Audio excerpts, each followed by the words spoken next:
Tayo inaanyayahan magdinay at manalangin sa Kanya. Samahan natin siya sa pagpanalangin. Amen. Amen. Ako'y Katoliko. Kristiyano ako. Amen. Oh, tayo ay mga Kristiyano. At tayo ay mga Katoliko. Amen. Ano ba yung haligi? Tatlong haligi ng ating pananampalatayang Katoliko. No, kasi kung dito nagbubugat, yung pumayang yung pagpapatunay natin, no? Yan ang nagaling yung mga paliwanag natin. Una, ito ay parang may ihantod tulad natin sa bangko na may tatlong paa. Na kung saan, kung ito lang isa, hindi ito makakatayo. At lalong hindi makakatayo, kung isa lang ang paa. Amen? So, kailangan natin ng tatlong ito. Yung banal na kasulatan, yung banal na tradisyon, at ang simbahan na magisterium. No?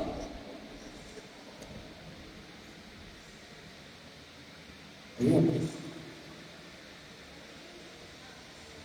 Ayan. O, yan ang kapukod niya. Kinikliyan ko na lang po. Dahil nakaraan ko siya. Ang dami. No? Hindi ko tingin ko sa inyo sabihin kung ano yung mga yun. No? Ipaliwanag sa inyo. Ang sacred scripture, sacred tradition at magisterium ay buto ng isang sagradong deposito ng salita ng Diyos, yung deposito ng ating pananampalataya na ipinagkatiwala sa simbahan upang mapanatili, ipaliwanag at ipahayag ito ng buo at tapat sa gabay ng Espiritu Santo para daw po itong kayamanan na iniwan sa atin ng ating Diyos, no? Ng ating Panginoong Yesus, ng ating mga apostol, para itong kayamanan ng saan iningatan, no? Iningatan ng ating simbahan, ng magisterium, na hanggang ngayon nananatili, no? Kaya hindi siya nagdadagdag at hindi siya nagbabawa doon sa pananampalataya. Meron tayo. Amen? No, lahat, simula pa ng una, no, simula pa ng panahon ng mga apostol, ito na ang aral ng mga Katoliko. Amen?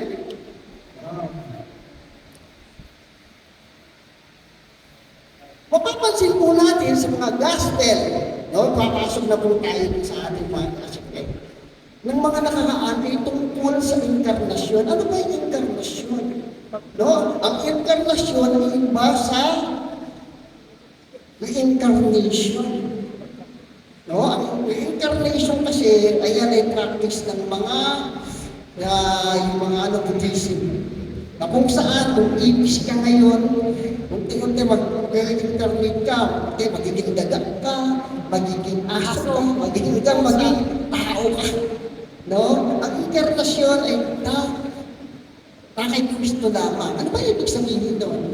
Ang inkarnasyon ay isa sa mga sentral na misteryo ng pananampalatayang Kristiyano, kung saan ang ikalawang persona, sino ang ikalawang persona? Diyos Anak, si Jesus. Ng Santisima Trinidad, ang anak ng Diyos na siyang word, salita, logos, ay naging tao sa pamamagitan ng pagiging laman ng ating Panginoong Kristo. Ito ay hindi lamang isang makasaysayang pangyayari, kundi ang kahanga-hanga pagkakaisa ng banal at pantao ng agkasan ng isang persona ng Diyos. No? Yung ating Panginoon, tawag yan Junior. Ibig sabihin nun, na ang ating Panginoon na nagkatawang tao ay tunay na Diyos at tunay na tao. Hindi 50-50. No, hindi siya kalahating Diyos, hindi siya kalahating tao. Siya ay buong tao at buong Diyos. Amen? Palakpakan po natin ang ating Panginoon. At yung mga gospel natin ngayon at yung mga nakakang araw ay ipinapakita ang pagkatao at pagka-Diyos ng ating Panginoong Kristo. No, yung nakaraang linggo, ang gospel pinuhay niya si Lazaro. No? Namatay si Lazaro, pagkatapos namatay ni Lazaro, nung nalaman nito, nung nagdala na ng ating Panginoon na nakalimtig na si Lazaro, umikli siya. Humagulgol siya, umiyak siya.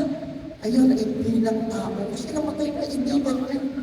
No, namatay na kaibigan niya, umiyak si Jesus. At pinakita niya din yung kanyang pagiging Diyos. Ang sabi ni Marta, no? Sabi ni Marta sa kanya, nalalaman ko po na bubuhayin mo siya sa huling araw. Ang sabi ng ating Panginoon, ngayon din bubuhayin mo siya. Binuhay niya si Lazaro. Lazaro, bumangon. Nabuhay si Lazaro. Nung nakakaang Biyernes naman, ang sabi doon, si Jesus, nagtatago siya. No, doon sa mga, hindi siya nagpapakita. Bakit? Kasi papatayin siya. Napapakita. Hindi lang tao nagkaroon siya ng takot. Bakit siya mamatay eh? Pero nung bumabas siya doon sa sinagoga, hindi naman siya mapapatay ng mga tao. No, bakit? Kasi wala silang kakayahan mapatay yung Diyos. Diba? Nakapagsalita siya doon. Sabi ng mga Israelita, ng mga taong nandun, diba siya yung nais natin isaktan, yung nais natin mamatay? Bakit wala tayong magawa laban sa Kanya? Dahil sa kapangyarihan ng Diyos. Amen? At ngayon, ganun din. No, papatayin siya, pero hindi nila nagawa. Naghawak na sila ng bato. Tapos si Jesus nakaalis. Diba? Yan yung pagpapakita ng ating Panginoon ng kanyang pagkatao at pagka-Diyos. Amen? Palakpakan po natin ang ating Panginoon. Ayon po sa ating katekism, tinatawag na inkarnasyon ang katotohanan na ang anak ng Diyos ay nagtatalaga ng pagtao ng kaligtasan upang matamo ang ating kaligtasan. Ito ay batay sa Ebanghelyo ni Juan, the Word became flesh. At ang salita ay naging tao at nanahan sa atin. No? Yan. Nanahan sa atin. Sa Juan 1:14, sabi ni Juan, maging tao ang salita at nanirahan sa piling namin. Makita namin ang kaluwalhatian ang tunay ng kanyang bilang ika-isa-isang anak ng Ama. Siya ay pustos ng kagandahan ng katotohanan. Nakita mismo ng mga apostol, no? Na ang salita ay naging maganda. At kilala niyo ba si San Juan, ang Evangelista? Si San Juan, ang apostol. No? Siya yung pinakabatang apostol. Ang pinakamamahal ni Jesus. Naman siya lang ang tanging apostol na hindi naging martir. No? Namatay siya dahil sa kanyang katalian. Bilang isa sa apat na evangelista, si San Juan daw ay ang agila ng ebanghelyo. Tinukumpang siya sa isang agila. Ano ba katangian ng isang agila? No, mataas na nipal, makikita niya yung lahat. No, makikita niya yung lahat. At mataas din ang kanyang pag-isip. Na nagpapakita ng banal na misteryo ng Berbo sa kanyang ebanghelyo na nagsimula sa simulay ng Berbo, na nagpataas ng pananaw patungo sa pagka-Diyos. No? Bukod sa nakikita niya lahat, nakita niya rin ang pagka-Diyos ng ating Panginoong Kristo. At makikita natin yun ngayon. Amen? No? Mas maintindihan pa natin lalo yung pagka-Diyos ng ating Panginoon. Amen? Palakpakan po natin ang ating Panginoon. Hindi lamang sa mga gawa, kundi sa kanyang walang hanggang pagdilan. Siya ang tanging apostol na nagtanda ng Ebanghelyo. Maliban kay Mateo na kinikilala ng simbahan bilang inspirado ng Espiritu Santo. No, alam mo kung kaano katiwala ang ating Panginoon kay San Juan. Diba? Nung nandun sa krus, ang baryo, narito ang iyong ina. Diba? Sa anak, narito ang iyong ina. Tapos narito ang iyong anak. Pinagkatiwala niya yung nanay niya mismo. No, kay San Juan. At the same time, si San Juan, siya yung may akda ng pahayag. Kung saan maraming revelation, maraming mga revelation na ipinakita kung ano ang mangyayari sa huling panahon. Amen? Amen. So, dahil pinag-uusapan natin si San Juan at kung saan ang mga gospel natin mula nang pumasok ang mahal na araw ay puro Ebanghelyo ni San Juan. Napansin niyo po ba yan?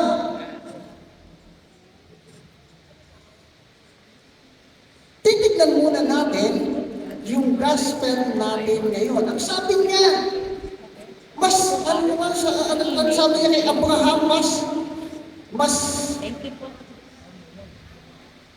ano ka pa sa aming amang si Abraham? Sabi niya, mas may alam ka pa ba kay sa aming amang si Abraham? 5 taong kulang ka pa na. No? Wala ka pa na 50. Paano mo nakikilala si Abraham? No? So, ngayon po, balikan po natin ang istorya ni Abraham. Ay, gusto niyo balikan ang istorya ni Abraham na nakalitakbay Biblia ni Ate Agnes? Dito ko ito natutunan, no? No, ito yung tinatawag na prophetic foreshadowing, no? Pinapakita dito kung ano yung magaganap, no? Pagkatapos ng pagdating ng ating Panginoong Kristo. Amen? Gusto niyo po bang malaman? Sabi po ni Isaac, Panginoon, di po ba mag-aalay tayo? Bakit po wala tayong tupa? Ang sabi ni Abraham, ang Diyos ang magbibigay. Sabihin po natin, ang Diyos ang magbibigay. Ang Diyos ang magbibigay. Palakpakan po natin ang ating Panginoon. No, sabi ko kanina, pinapakita dito kung paano ang tanging anak na bilagan siya. Paulit-ulit itong binabanggit dito sa Ebanghelyo niya. Ang paulit-ulit na pagbangkit ng Diyos sa iyong anak, ang iyong kaisang-isang anak. No, pag ayun yung sinasabi niya kay Abraham. Akalaan niyo si Abraham, meron siyang anak, ang tagal niyang baog, tapos nung nagkaanak siya, matanda na siya. Tapos nagkaroon siya ng anak, kaisa-isang anak, bugtong na anak. Ang sabi ng Panginoon ni Alay. No? Na yung direktang tumutukoy sa pagkakakilanlan ni Jesus.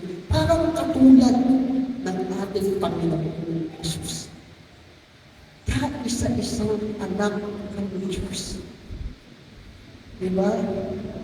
Pinapakita dito na ang sakripisyo ay hindi lamang tungkol sa dugo, kundi sa bigat ng pagmamahal ng Ama sa anak. No?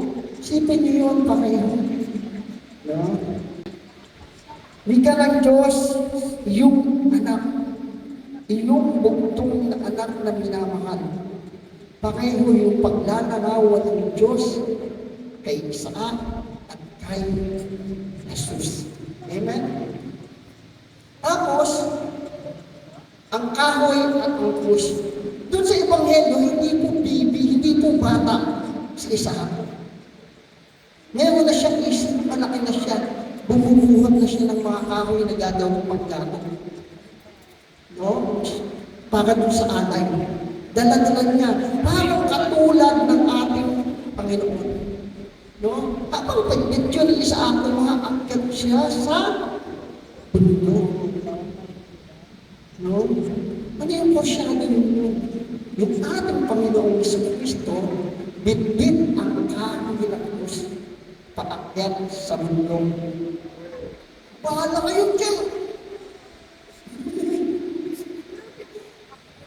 Ayan.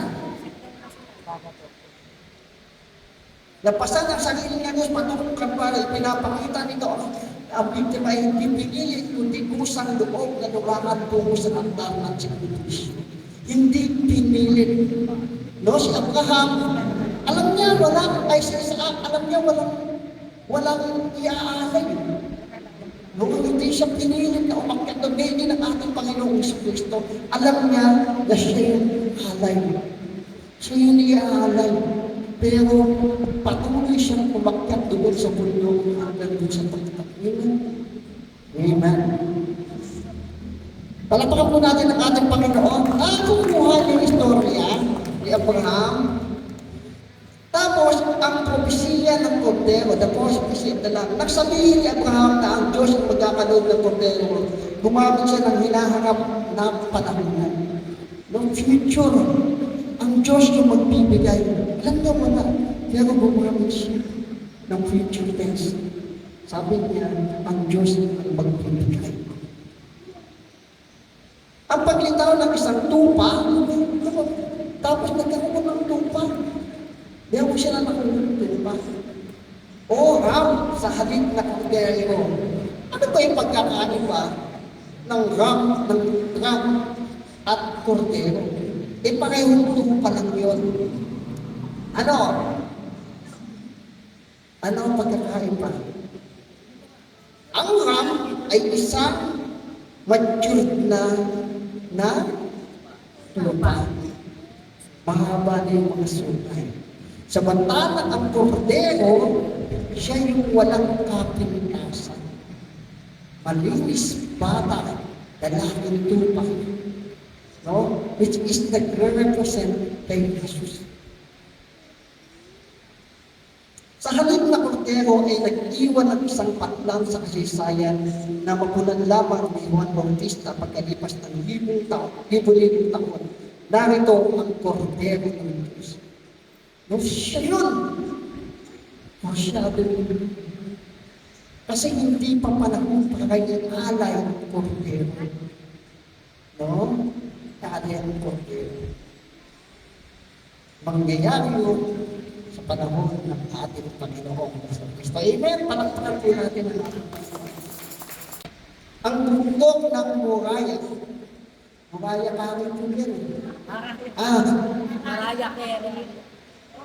Ang tagpuan ng geography of Greece, hindi nagkataon ng lugar ng Moriah ay 1 milyon kung saan itinayo ang Jerusalem. Yung nangyari, yung sitwasyon na yon, yung bundok na inakyat nila na yun na Moriah, kung saan paglipas ng panahon, ayon ang naging Jerusalem. No? Ayun yung naging Jerusalem. At kung saan matatagpuan ng Kalbaryo sa mismong lupang tinapakan ni Isaac, doon din dumalak ang dugo ni Kristo. Ito ay isang plano, isang lugar, at isang layunin. Nilulubutan mo. Diba? Doon sa lugar na yun kung saan inianay. Dapat si Isaac din nangyari yung pagkaanay ng ating Panginoong Kristo. Amen. Alam niyo po, ang tawag niya is dome. Kalimutan ko na yung dome na yun sa Israel. No? Napakabanal po yan, hindi lang sa Kristiyano, kundi sa Israelita, sa mga Hudyo at sa mga Muslim. No? Kasi, ayan yung pangatlo sa pinaka-importante yung lugar na yan, templo ng mga Muslim. Kaya dyan, konting ano lang, magkakagulo. Oh, nagsigil na po nga yan.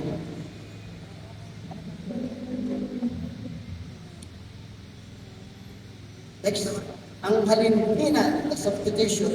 Ang tupa na nag-isabit sa pitig ay nagsisilbing kahalili ng Isaac upang siya ay mabuhay. Ito ang sentro ng Ebanghelyo. Si Jesus ang naging kahalili natin. Ang itiligil ng kamay ng Diyos kay Isaac ay itinuloy niya sa kanyang sariling anak upang tayo ay maligtas. No? Sa kabila, hinigil niya yung pagkamatay ni Isaac. Subalit siya, hinayaan niya mamatay ng kanyang anak para sa ating kaligtasan. Amen. Palakpakan natin ang ating Panginoon.